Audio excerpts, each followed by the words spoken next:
Hi, everyone. I am Dr. Kim Pinckney, and I'm the proud mom of a neurodivergent son who is now a teenager. I can't even believe it.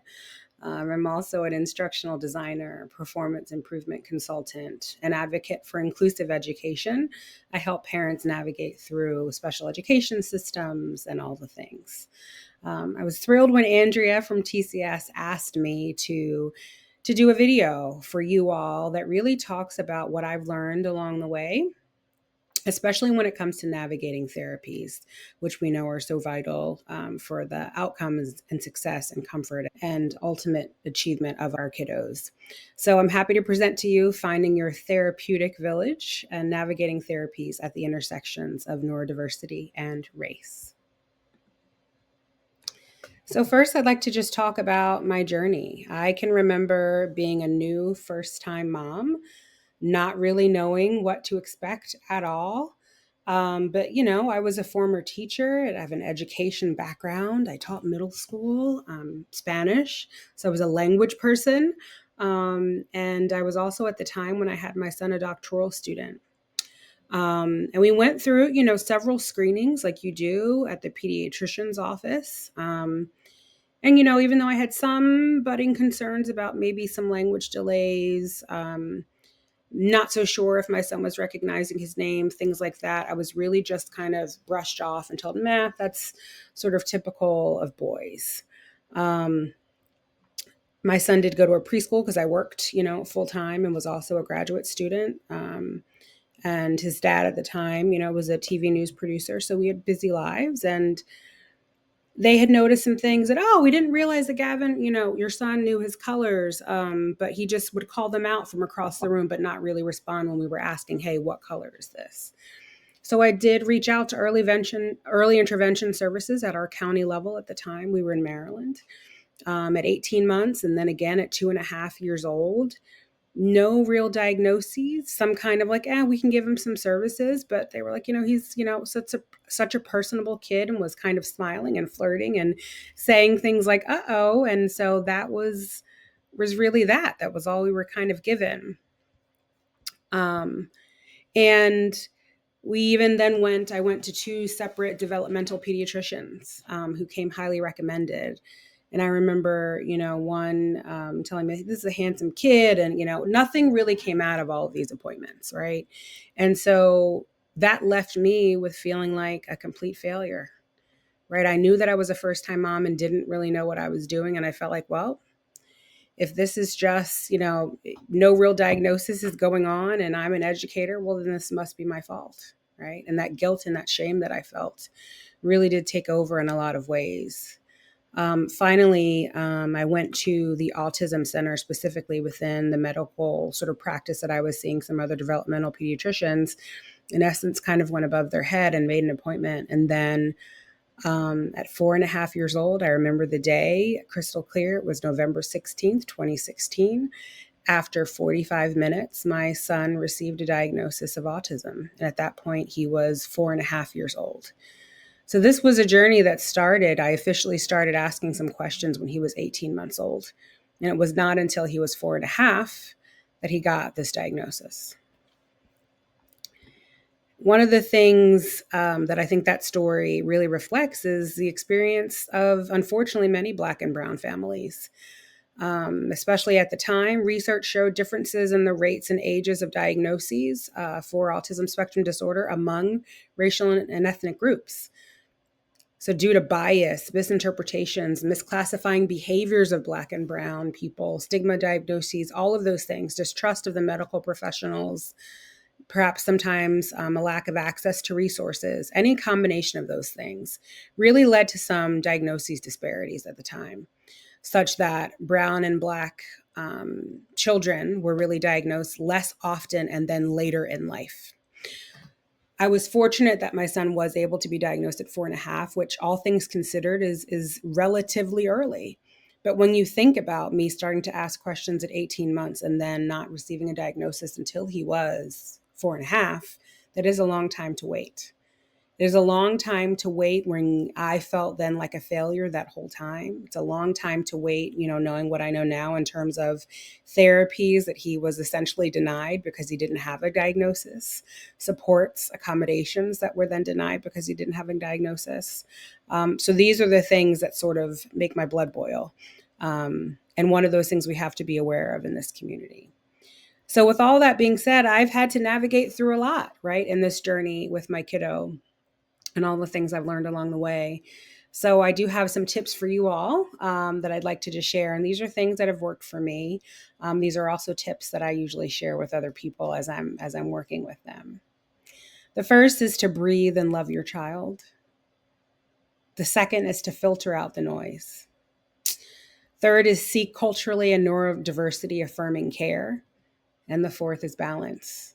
I'm going to spend some time talking about each of these in detail. So when I say breathe and love your child, let's take a pause here for a second. Humor me as I invite you to enter into this balloon breath exercise. As you see this circle on the screen expand, I would like you to inhale. And as it gets smaller, exhale. We're going to do this 3 times.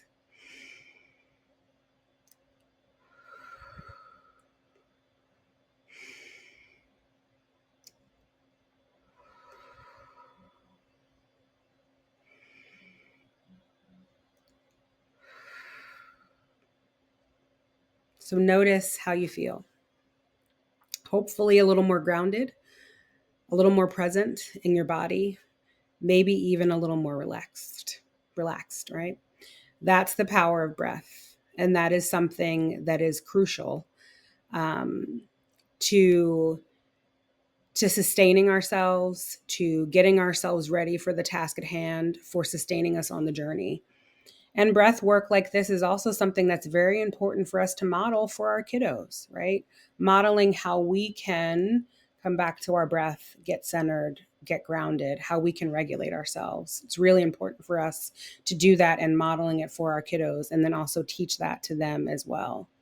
Because when we're grounded, I have found when I am grounded, when I'm able to focus and concentrate and just sort of be more present, the more I have energy and space to then love my child, the more I have energy and space to meet my kiddo where he is, the more I have that energy and space to show up in the way that he needs. So breath is just that powerful. It's actually revolutionary. It is sustaining, fulfilling, and super important and essential for the work that we have to do along this journey. Now, the loving our kiddo part, and this may take a second to come up, but, what I have found is that connection is really important.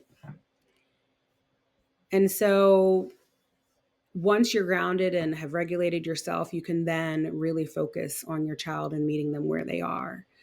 I've found personally, when I was looking for ways to connect with my kiddo and wondering how to go about that when, if at the time he wasn't necessarily responding to his name or, really struggling with how to really connect, I found that when I made a shift from asking all these questions, right? One simple thing we can do is to stop asking questions, to then notice what they notice. I noticed what my son was noticing, right? I narrated what I saw him doing, what I saw him observing.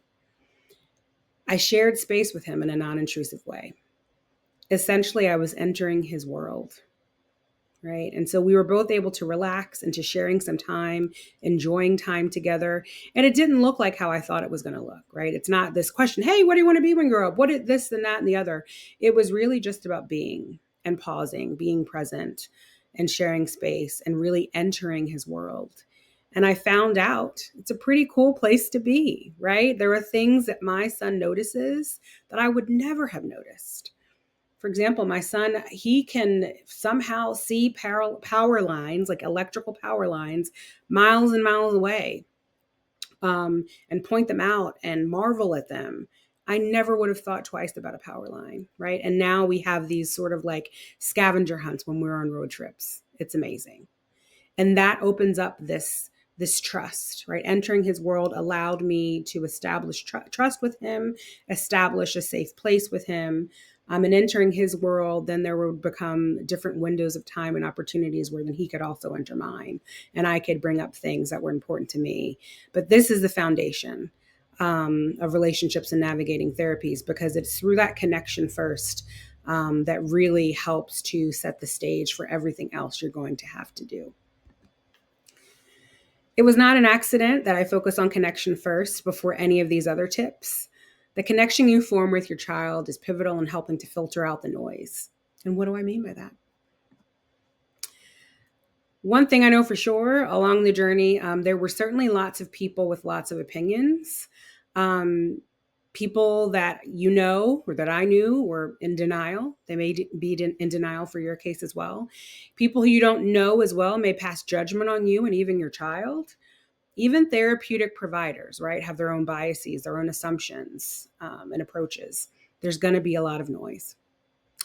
I can remember people in my nuclear family, right, who without a shadow of a doubt loved me, without a shadow of a doubt loved my son, and thought that when I was expressing some concerns and seeking out, different evaluations, that I was sort of over exaggerating or being overly sensitive. So that made it hard, right? When people that you love and that you trust are saying, oh, there's nothing to worry about. And it's not, that's just offered in that way. It's hard to proceed, right? But I had to listen to my gut. That's some of the types of noise you may have to filter out, right? When it came to different therapeutic providers, like I had mentioned in the diagnoses story that I was sharing earlier, there were, pediatricians, developmental pediatricians that were like, he's a handsome guy. Yep, he sure is. And what does that have to do with him getting a diagnosis, right? So the noise of he's handsome, don't worry about it, is not helpful, right? There was a provider that said to me, just be careful of how he's lining things up. And okay, what does that mean, right? Like, lining things up is an okay thing to do. You can do that. It's not hurting anyone. But also, because I'm not getting that diagnosis, I'm being denied therapies for my son, right? Another provider said, there's just so many people getting diagnosed, so we have to be really careful about how we're giving them out. Okay, so because other people and parents are getting more and more informed and diagnoses rates are rising, my son can't get a diagnosis. And again, it's a part of that delay that we had in obtaining those services.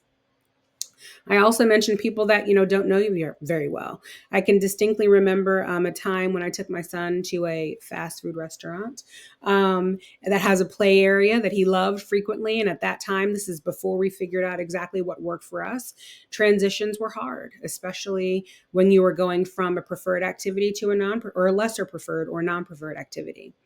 And so at the time, I gave him, a countdown, a warning, all the things, and then it was time to go. And my son was like, nope, I'm having fun. I'm staying right here.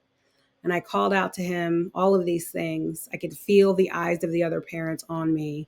And I ended up having to go in to this sort of play area, climb in through and up, up the steps and all the things, and retrieve my son.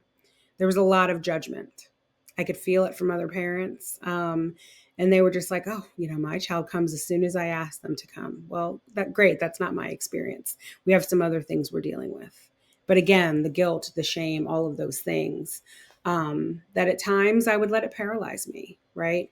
That's the type of noise that you may have to filter out.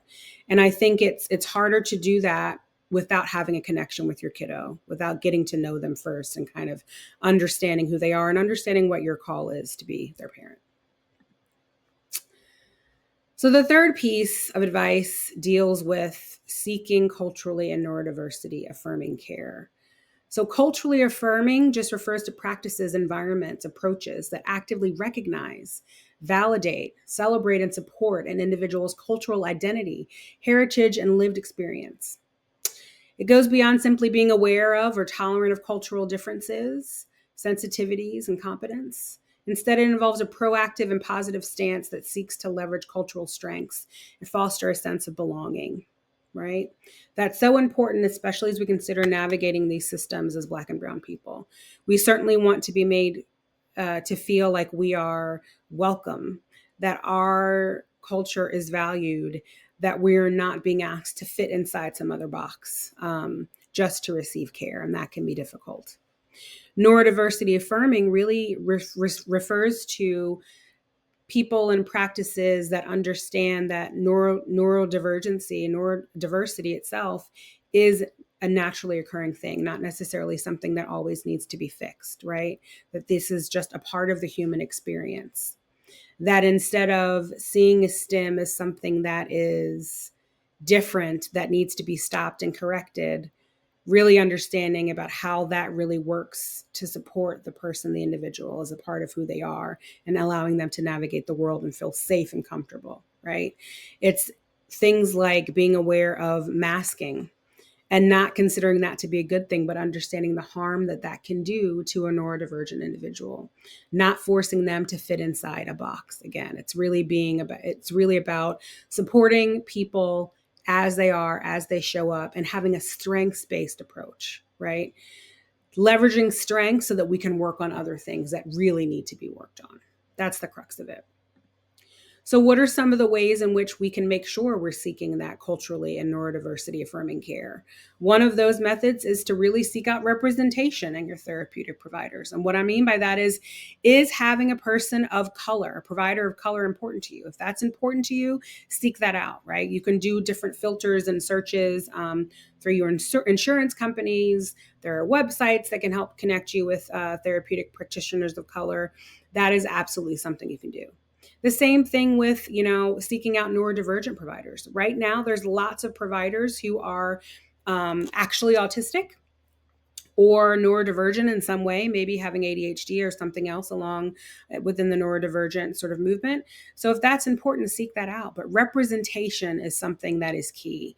I found that making sure that my son has therapeutic providers that reflect him in certain ways, whether it be that we have sought out, actually autistic providers or providers of color, has been a way, right, to help navigate that piece of it.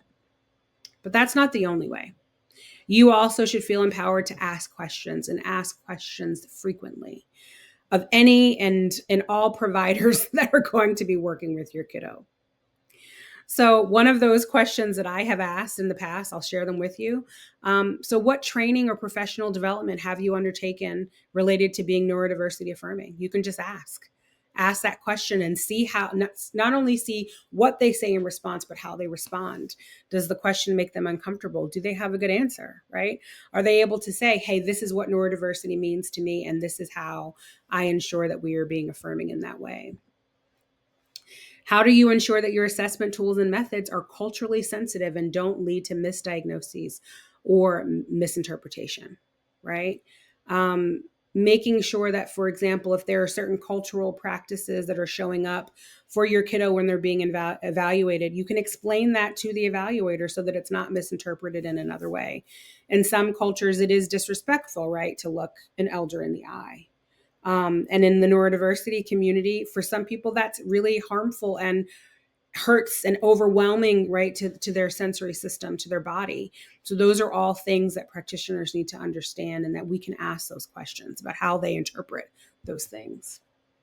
How do you address autistic traits like stimming, special interests, and different communication styles, right? If a stim is not harmful to the individual or others, but it is helpful to the neurodivergent individual and helping to keep them regulated, what's the problem? So see how that practitioner handles that. Special interests. Are we calling those things obsessions? Or are we acknowledging that we all have interests that we like to focus on, right?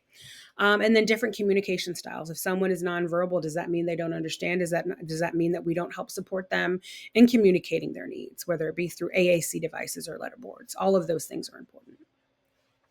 How do you incorporate families' values, beliefs, and goals into the assessment and treatment planning process? What is your perspective on masking in autistic individuals, and how do you address it in your practice? Again, I want to just foot stomp that masking is something that can be very harmful to an individual. It can help them get through their day, right, in terms of being accepted by neurotypicals. But it's very harmful to the individual. So we need to make sure that our practitioners are helping our kiddos navigate that.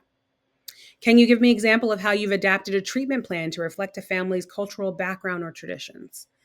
So those are all the types of questions you can be asking of providers.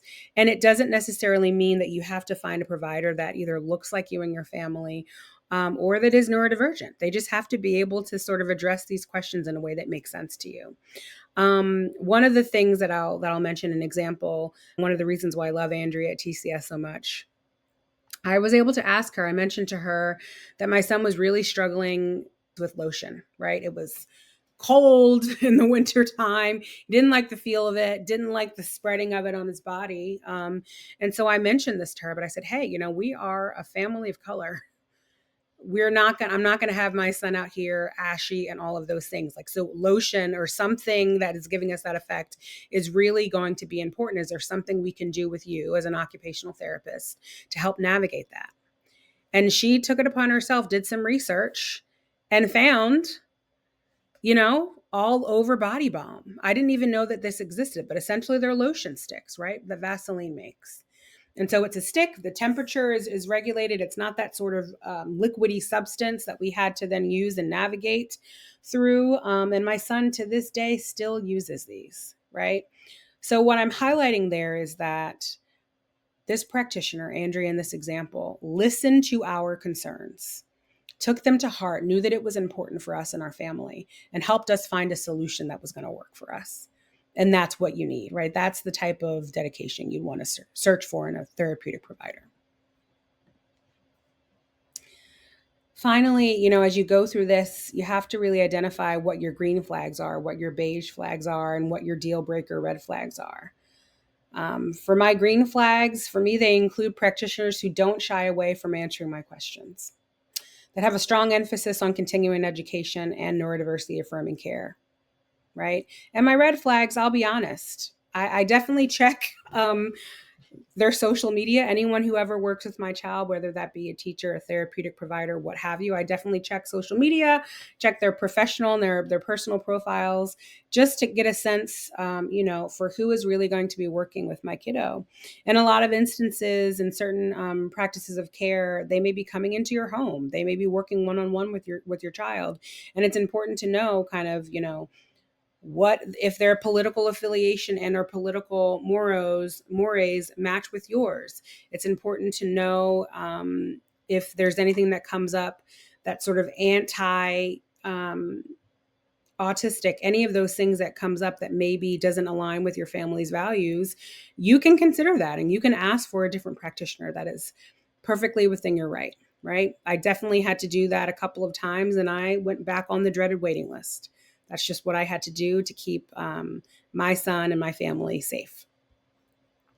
One of the other things that I do is I'm proactive in terms of communicating my non-negotiables. So I work with my son a couple of times a year to produce a one-pager. This is an older one that I got permission to share with you. But we craft a vision statement for what we're looking for his future, for the things he's interested in. I share his strengths. Again, that strength-based approach. I share what works for him as an individual, because I don't want people to just assume, oh, this is an autistic kid, so I'm just going to throw in all these types of accommodations or treat him in a certain way. You've heard the saying, if you've met one person on the autism spectrum, you've met one person on the autism spectrum. So those things that are unique for my son, I definitely share with them. Give them a summary of the IEP, and also share the things that he likes to do. And my reason for this is essentially an informal contract. This is our vision for our son and what we hope for his future. And these are the things that work for him. So kind of get on board, or if you're not able to get on board with this, then maybe you're not the practitioner for us. Finally, balance. And what I mean by this is consider, you have to consider your finances, your health insurance, the time required to balance your own jobs and your child's therapies. And remembering that children also have a right to be children. No one is required to be in therapy 40 to 50 hours a week, even if a professional says they need to be, right? Fun, special interests, family time are also incredibly important and really helpful and pivotal in development, ensuring that your child has a whole life experience. Too much all at once or too much over time can negatively affect mental health of the child, but also of everyone considered. So there are times when you may have to say, hey, let's take a break on this therapy in favor of another. You may have to prioritize what's your main concern at the time, right? You have to prioritize, hey, let's reevaluate maybe every 3 to 6 months and see, is our kiddo getting enough fun time? Are they getting enough time with us? Our therapy is seeming to take over our lives, our mental space, or our financial space. One of my colleagues, friends and former colleague of mine, Dr. Sarah Whalen, mentioned, you can't boil the ocean. You can't take on the ocean at a time. You can take, a cup of water and deal with that, right? Little by little, chip away at it. You can pause, you can revisit, you can reprioritize. All of that is within your rights to make sure that you have the right balance for your family. So finally, I'll just share with you, there's a QR code on the left if you'd like to stay in touch with me. Again, I'm Dr. Kim Pinckney. And then on the right, I have a bunch of either organizations or groups that I follow that have been really supportive, that I've really learned a lot from along the way. First, I will shout out COPA. So that is a group that supports parent advocates as well as attorney advocates. They offer training on how to be a better advocate. It's a really, really great organization. They offer trainings and have a national conference every year, and they're just a really, really great resource in terms of advocacy. Autism Level Up is really fantastic. It's a duo of two individuals that really focus on, wherever you are when it comes to being neurodiversity affirming, there's always a level up, and they provide a lot of really, really great resources, reimagining things that have been done in a traditional way that have been a little harmful or a lot harmful to the neurodivergent community, and really helping you wherever you are to take the next step. I follow them and they're fantastic. Autism in Black is another fabulous organization, really led by right now an actually autistic social worker by trade, and really focused on the specific needs, difficulties, all of that when it comes to being a person of color and also being on the spectrum. They offer advocacy, education, and support. Not an Autism Mom, Megan Ashburn, actually co-wrote I Will Die on This Hill with Autistic Typing. They're a great duo, but also do a lot of work to make sure that we are maintaining being neurodiversity affirming, and they're fabulous. Fidgets and Fries, otherwise known as Tiffany Hammond, who also is the author of A Day Without Words, is another fantastic personality that I follow on social media. Meaningful Speech, I want to shout them out because if you have a kiddo who is a Gestalt language processor, meaning you have a kiddo that is verbal but seems to talk in scripts, borrows language from popular shows, things they've watched, books or stories, chances are they are a Gestalt language processor. And Meaningful Speech is an SLP, so a speech language pathologist run organization that really helps people understand Gestalt language processing and really meet your kiddo's needs where they are. Finally, there's Spectrum Support. Joy Johnson runs that and offers a lot of really great resources. She's actually autistic as well and does a lot of great work for autistic individuals of color, and just really uplifting the work and the outcomes, right? The hope for those on the spectrum. So with that being said, thank you so much. It's been a pleasure to share some of the things that I've learned with you along the way, and keep in touch. Thanks.